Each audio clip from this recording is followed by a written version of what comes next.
La parole est à Madame Garrigos. Monsieur le maire, mes chers collègues, le VIH n'empêche pas de vivre, les préjugés, oui.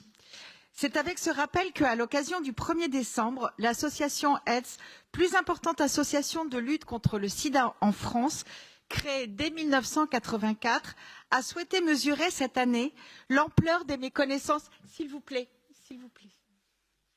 l'ampleur des méconnaissances et préjugés de la société française vis-à-vis du sida et des personnes vivant avec le VIH.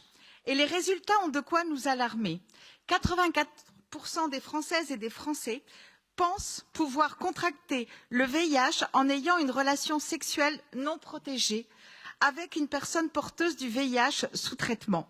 Un quart serait gêné à l'idée de travailler avec une personne qui vit avec le VIH et 81% pensent qu'une personne enceinte vivant avec le VIH risque de le transmettre à son futur enfant.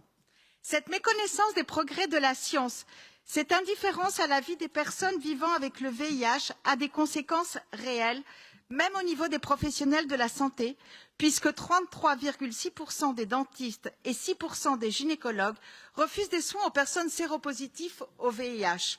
Le cumul de l'exclusion et de la peur pèse lourdement sur la vie et les perspectives des personnes vivant avec le VIH, qui sont 79% passé l'âge de 50 ans à connaître des problèmes financiers. En 2021, la pandémie de Covid-19 ne doit pas nous faire oublier que celle du sida est aussi toujours là et qu'elle peut reprendre si nous baissons la garde. Elle reste une réalité préoccupante, notamment parmi les publics HSH, les populations afro-caribéennes, les consommateurs de drogue, les personnes détenues, qui sont les publics auprès desquels AIDS a développé le plus d'actions, ainsi que chez les travailleurs et travailleuses du sexe, public prioritaire que l'association souhaite toucher davantage.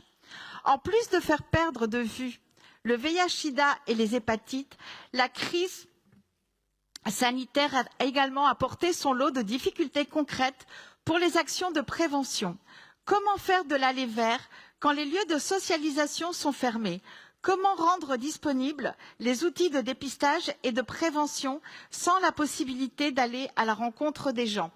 AIDS a développé en réponse l'utilisation des outils 2.0 pour faire connaître tous les outils du préservatif à la PrEP en passant par le THP. Le traitement comme prévention qui permet d'endiguer la transmission et d'améliorer le quotidien des personnes vivant avec le VIH.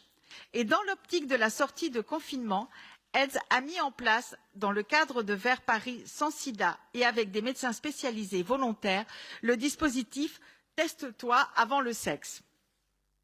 L'aide qu'il nous est proposé d'accorder à l'association représente moins du quart de son budget pour les 4 actions à subventionner.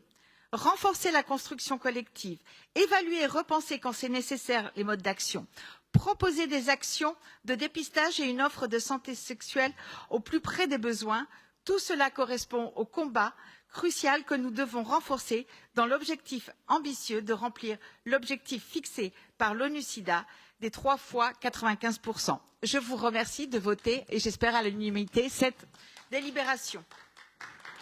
Merci.